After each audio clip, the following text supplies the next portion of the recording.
ये बात उन दिनों की है जब मेरे पति मुझे छोड़कर परदेश जा रहे थे। मेरा रो रो कर बुरा हाल था। मैं दरवाजे पर खड़ी थी जब वो मेरी तरफ हाथ हिलाकर चले गए। मैं अकेली रह गई। मेरी सास ने उसी समय मुझे मेरे बालों से पकड़कर अंदर की तरफ खींचा और मुझे मेरे कमरे में ले गई। कहने लगी, पागल हो गई हो क्या? अपने पति के काम पर जाने पर ऐसे नहीं रोया करते, ये बुरी बात होती है। चुप करके बैठो, वरना पता नहीं मेरे बेटे की यात्रा कैसी गुजरेगी।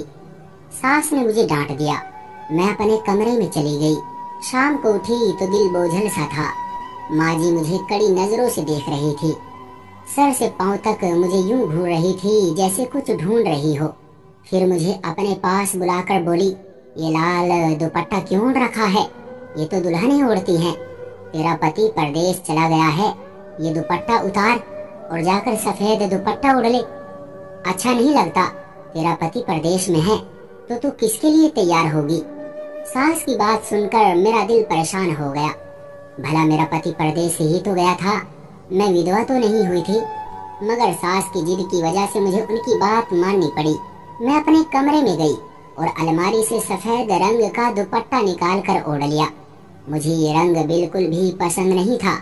बस अपने पति की जिद पर मैं कभी कभी सफेद रंग पहन लेती थी, मगर आज मुझे ये हमेशा के लिए पहनना पड़ रहा था।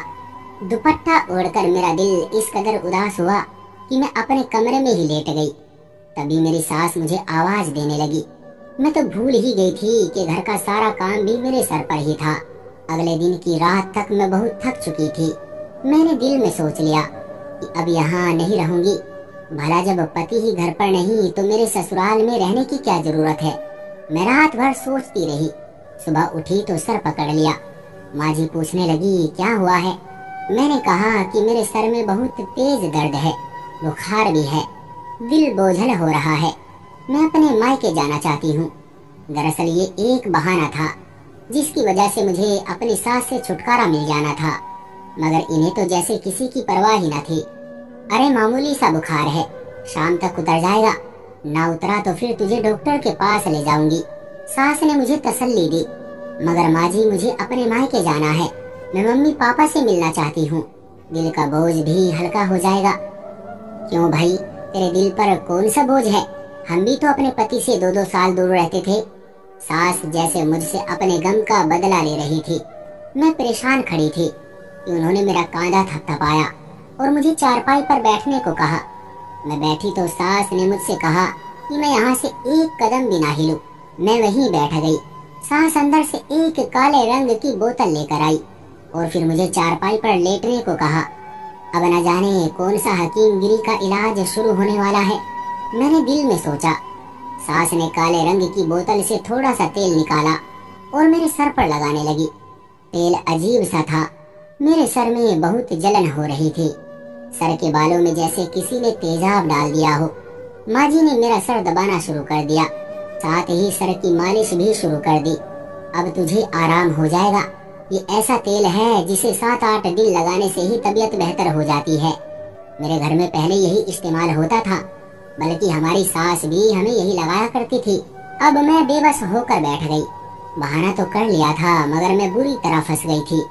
इस कड़वे तेल की मालिश करवाना मुझे बहुत बुरा लग रहा था। खैर, आधे घंटे के बाद सास ने मालिश करके मेरा सर छोड़ा। तभी दरवाजे पर किसी की दस्तक हुई। मैंने दरवाजा खोला तो सामने एक औरत खड़ी थी। ये मेरी सास से रोजाना मिलने आती थी।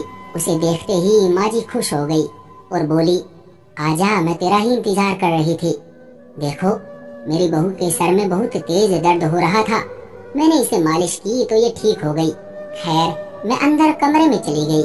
थोड़ी देर के बाद उन औरतों के लिए चाय बनाकर लाई। मेरा दिल भारी हो रहा था। चाय पीने से भी जैसे उल्टी आ रही थी। मैं अपने कमरे में जाकर लेट गई और जल्द ही मुझे नींद आ गई। रात के 7-8 बजे मेरी आंख खुली। देखा तो मेरी सास ने खाना बनाकर तैयार कर लिया था। मुझे प्यार से जगाया और कहने लगी, आजा, आकर खाना खा ले। मैंने खाना खाया, मगर मेरे मुंह का जायका तक बदल चुका था। इस तेल ने तो मेरी तबीयत और भी खराब कर दी। खैर, मैंने खाना तो खा लिया, लेकिन हैरत मुझे तब हुई जब मेरी सास ने मुझे कहा, तू जाकर अपने कमरे में सो जा। हालांकि ऐसा नहीं होता था। वो मुझे इस वक्त अपने पाँव दबाने को कहती थी, मगर आज मेरी सास का व्यवहार मेरी समझ में नहीं आ रहा था। फिर मैं अपने कमरे में आकर सो गई। मुझे इस तरह नींद आई जैसे किसी ने मुझे नशा पिला दिया हो। सुबह तक मैं सोती रही, मुझे अपना होश भी ना रहा। सुबह उठी तो मेरा सर भारी था, मुझसे चला नहीं जा रहा था। मैंने अपनी सास से कहा, माँ जी, आपने तो मुझे सही करने के लिए ये तेल लगाया था, मगर इसने तो मेरी हालत और भी खराब कर दी। मुझसे चला भी नहीं जा रहा है, तबीयत और भी ज्यादा खराब हो गई है। माँ जी ने हंसकर कहा, अरे बेटी, 7-8 दिन के बाद ही तो ये तेल असर करेगा। अभी तो तेरी तबीयत इससे खराब ही होगी, क्योंकि इस तेल की वजह से शुरू में ऐसा ही होता है। सास की बात पर मुझे थोड़ा सुकून तो मिला, मगर मुझे अजीब सा लग रहा था। अगली रात भी जब मेरी तबीयत ऐसे ही खराब हो गई तो मैंने सोचा, इस तेल से छुटकारा पाने का यही तरीका है कि मैं अपनी सास की तेल वाली बोतल ही छुपा दूं। फिर मैंने ऐसा ही किया। शाम को अपने किसी काम से बाहर गई तो मैंने वो तेल की बोतल लेकर गमलों के पीछे छुपा दी और सोचा कि अगर ज्यादा हंगामा किया तो उन्हें बता दूंगी। अब मुझसे बर्दाश्त नहीं होती थी ये रोज रोज की परेशानी। खैर, मैंने तेल तो छुपा दिया, मगर सास ने आकर रात को जब तेल ढूंढना शुरू किया तो बोली, तेरी मालिश करनी है, तेल कहाँ गुम हो गया है। मैंने भी ऐसा नाटक किया जैसे मैं जानती ही नहीं हूँ। तब माँ जी ने इस कदर शोर मचाया कि सारा घर सर पर उठा लिया। उस वक्त मुझे अजीब सा लगा, भला माँ जी को मेरे सर के दर्द से इतनी दिक्कत क्यों हो रही थी। अगर मेरी सास का व्यवहार पहले से ही ऐसा होता तो मैं इस बात को मान सकती थी। खैर, मैं जो इरादा किए बैठी थी कि गमलों के पीछे से तेल की बोतल निकाल दूंगी, अब मैंने अपना इरादा बदल लिया, क्योंकि मुझे सारी रात नींद आई रहती थी और सुबह को भी बोझल हुई रहती थी। भला ऐसे इलाज की क्या जरूरत थी जिसकी वजह से मेरी तबीयत और भी खराब हो जाती। उस दिन रात को सोने के लिए मैं अपने कमरे में गई तो सास ने मेरे कमरे का दरवाजा बाहर से बंद कर दिया, बल्कि उसे ताला लगा दिया। मुझे बहुत हैरत सी हुई। आज मुझे नींद नहीं आ रही थी, क्योंकि आज उस कड़वे तेल की मालिश नहीं हो पाई थी। थोड़ी देर गुजरी कि मुझे बाहर से कुछ लोगों की आवाजें आने लगी। ये आवाजें बहुत ही धीमी थी। मैंने अपने कमरे का पंखा बंद किया और उन आवाजों को ध्यान से सुनने लगी। कुछ घसीटने की आवाज भी आ रही थी, बल्कि 2-4 आदमी भी साथ थे। मेरी सास न जाने उनको क्या कह रही थी। पूरे घर में अंधेरा था। मैंने भी अपने कमरे की लाइट बंद कर रखी थी। फिर मैंने देखा 2 आदमी हल्की रोशनी में हमारे आंगन से बाहर वाले दरवाजे से जा रहे हैं। पहले मैंने सोचा कि जरूर मेरी सास का कोई रिश्तेदार होगा, लेकिन ये रिश्तेदार होता तो यूं चोरी छुपे आकर मिलने की क्या जरूरत थी। सामने भी तो मिल सकता था, यानी दिन के समय। लेकिन ये रात को ही क्यों आए। अब तो मेरा शक और भी पक्का हो गया। सुबह उठी तो मैं बिल्कुल भी तरोताजा नहीं थी। मेरी तबीयत जरा भी ठीक नहीं हुई। मेरी सास ने मुझे देखा तो बोली, रात को तू सो गई थी ना? जी माँ जी, सो गई थी, लेकिन मैं जानती हूँ अभी भी तेरी तबीयत खराब रहेगी। मैं आज ही तुझे उस औरत के पास ले चलूंगी जो ये तेल देती है। तुम तो जानती हो वो हकीमगिरी में कितनी माहिर है। उससे हर तरह की औरतें दवा ले जाती है, चाहे वो बीमार हो या तंदुरुस्त हो। मेरी सास ने मुझे समझाया, मगर मैं जानती थी कि वो औरत एक मामूली सी हकीम थी, इसलिए मेरा उसके पास जाने का कोई इरादा नहीं था। नहीं माँ जी, अब मैं बिल्कुल ठीक हूँ, कोई जरूरत नहीं है वो कड़वा तेल लाने की। मैंने मुंह चिढ़ाते हुए कहा, अरे तुझे क्या पता कि तू ठीक है या नहीं। मैं तेरा पूरा पक्का इलाज करवाऊंगी, तू फिक्र न कर। शाम को तैयार रहना। माँ जी की बात सुनकर मैंने सर पकड़ लिया। अरे माँ जी, मैं ठीक हूँ, मुझे इलाज नहीं करवाना। ऊपर वाले के लिए मेरा पीछा छोड़ दो। मुझे माँ जी पर गुस्सा आ गया। तभी माँ जी बोली, मेरे साथ जुबान न चला, वरना तेरे पति को परदेश में बता दूंगी तू मेरी कोई भी बात नहीं मानती। बस यही मेरी एक कमजोरी थी जिसका माँ जी फायदा उठाती थी। शाम को मैं तैयार हो गई। मेरी सास ने भी तैयारी कर ली और हम उस औरत के पास पहुँच गए। कुछ लोग कहते थे ये एक बहुत अच्छी हकीम है, मगर सच तो ये था कि ये औरत ज्यादातर नशीली और गंदी दवाइयाँ बेचती थी। मुझे उनकी दवाइयों पर बिल्कुल भी यकीन नहीं था। माँ जी ने उसके सामने मेरा मसला बताया और कहने लगी, मुझे वही तेल दे दो जो तुमने पिछली बार दिया था। माँ जी की बात सुनकर उसने कुछ समय को सोचा और फिर एक लड़की को आवाज दी जो उसी तरह की काली सी शीशी लेकर माँ जी के पास आ गई। माँ जी ने वो शीशी ली और उस औरत का धन्यवाद किया और फिर मुझे लेकर घर आ गई। घर आकर वो बड़ी खुश लग रही थी। मुझे ये सब बहुत बुरा लग रहा था। मैंने भी दिल में ठान ली, आज कुछ भी हो जाए अपनी सास को ये तेल अपने सर पर नहीं लगाने दूंगी।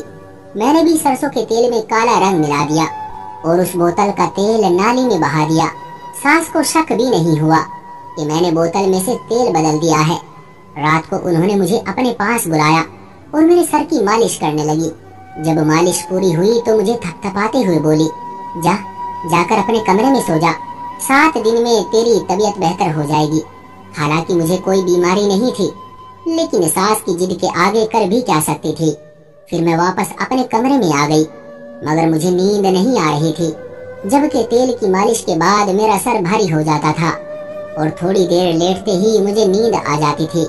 कुछ देर बाद मुझे महसूस हुआ कि जैसे वही आवाज आज भी आ रही है। आज मेरा दरवाजा अंदर से बंद था, क्योंकि मेरी सास तो सोच रही थी कि मैं सो गई होगी, इसलिए मेरे कमरे का दरवाजा बाहर से बंद नहीं था। जब आवाज और भी ज्यादा बढ़ गई तो मैंने उठकर दरवाजा खोला और अपने कमरे से बाहर आ गई। देखा तो ये आवाज मेरी सास के कमरे से आ रही थी। मैं उस तरफ गई तो मुझे ये देखकर हैरत हुई कि 2 लड़के मेरी सास के कमरे में बैठे थे और वो उन्हें मेरे दहेज के बर्तन और दूसरी चीजें थमा रही थी।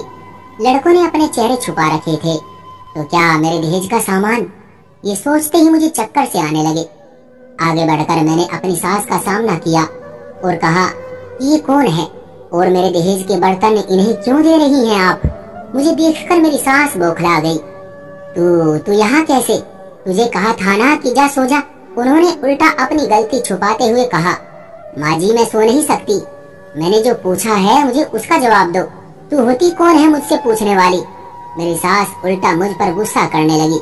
मैं जो चाहे करूं, ये मेरा घर है, मुझे मत बताओ कि मुझे क्या करना है। उनकी आवाज ऊंची हो गई थी। ये देखकर वो लड़के जल्दी से घर से भाग गए, मगर मेरे दिमाग में ये बात बैठ चुकी थी, मैं भला कैसे अपनी सास की जान छोड़ सकती थी। बहस करते करते उन्होंने हार मान ही ली और बोली कि मैं तेरे दहेज का सामान अपनी बेटी के घर पहुंचा रही थी। थोड़े दिन ही की तो बात है, सामान वापस आ जाएगा, मगर तू तो अपने सामान को हाथ भी नहीं लगाने देती, इसलिए तुम्हारे सोने के बाद ये काम कर रही थी। सास की बात सुनकर मुझे गुस्सा आ गया, क्योंकि ऐसी बात नहीं थी, मैं कभी भी उनको मना न करती। फिर न जाने क्यों उन्होंने मुझसे ये बात छुपाने की कोशिश की। जब मेरी और उनकी बहस बढ़ी तो वो मुझे धमकियां देने लगी, कहने लगी मैं तुझसे बदला लेकर रहूंगी, तूने मेरे बेटे का घर बर्बाद किया है, मैं अभी उसे फोन करूंगी और बताऊंगी कि रात को तुझसे 2 लड़के मिलने आए थे। उनकी ये बात भी मैं समझ गई थी कि वो अब क्या चाहती है। मैं एक बार फिर अपनी सास के आगे मजबूर हो गई थी, लेकिन आखिर कब तक? मैंने दिल में सोचा, क्या मैं इसी तरह ब्लैकमेल होती रहूंगी? तब तो ये सारी जिंदगी मुझसे सारी बातें मनवाएगी। ये सोचकर ही मेरे दिल में डर सा आ गया।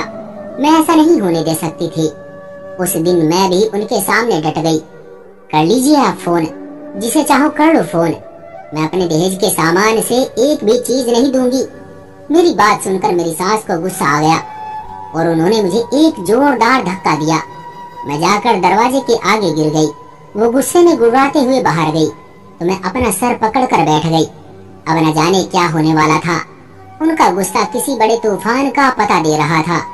फिर उन्होंने ऐसा ही किया, परदेश में मेरे पति को फोन किया। मैं भी पास ही खड़ी थी।